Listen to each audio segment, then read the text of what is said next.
Alrighty, so this separate video, we're going to be talking about what makes a good trout rod. Now, in general, this could be either a spin caster, bait caster, or even a fly rod. I'll kind of go into the basics of what makes a good rod, what to look out for, and kind of what my opinion is. So I usually kind of cheap out, usually on the rod, and I like a better reel, just for the main reason I like it to properly function.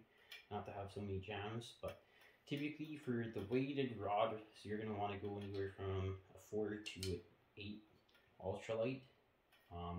The ultralight is just the sensitivity, right? There's medium action rods, there's light, and there's heavy. All that means is how easy it is for the rod to kind of bend. And one thing you guys will notice, there's going to be different composites of rods. Some are made out of graphite, some are carbon fiber. This one's my #1 trout rod. Where is the camera?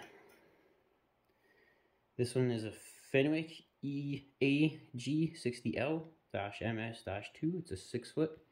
If you guys can, try to get a 7-foot rod. They just didn't have any in stock and I wasn't gonna wait. It's a nice cork handle. This is a Shimano. This one's a Next Wave 1000.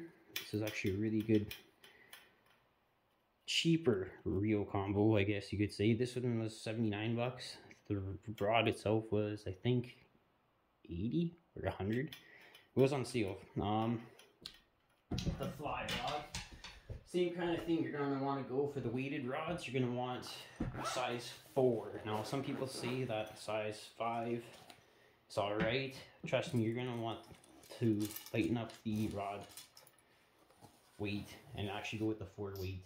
I've talked with many people, and even my own personal experience, I feel like it's just a lot more sensitive. You'll feel the little bit nips a lot better. It's just better for small panfish, pretty much. If you're going for like an all-around rod, maybe #5 would be a little bit better because you could probably do some bigger fish, but I would just get a separate different rod for that. For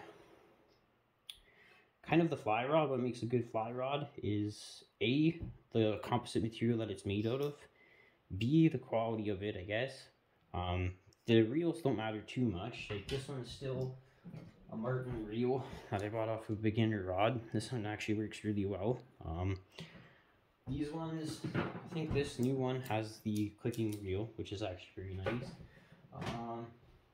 My Orvis Encounter 2, yeah, it does have a little bit of a click. I guess I had to adjust it, but that's pretty nice actually. It just helps you kind of manage the line a little bit better.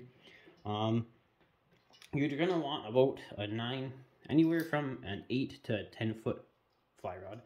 I would try to stay away from the 9-foot. Well, no, sorry, the 8-foots. I would try to go for a 9 or 10-foot if you can. My Orvis Encounter is an actual 9-foot 8 rod, and it's pretty huge compared to this one. As you can tell, this one's only an 8-foot.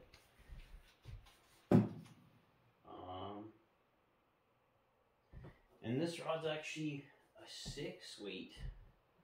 I didn't know that actually. I'm glad that I bought a 4 weight actually.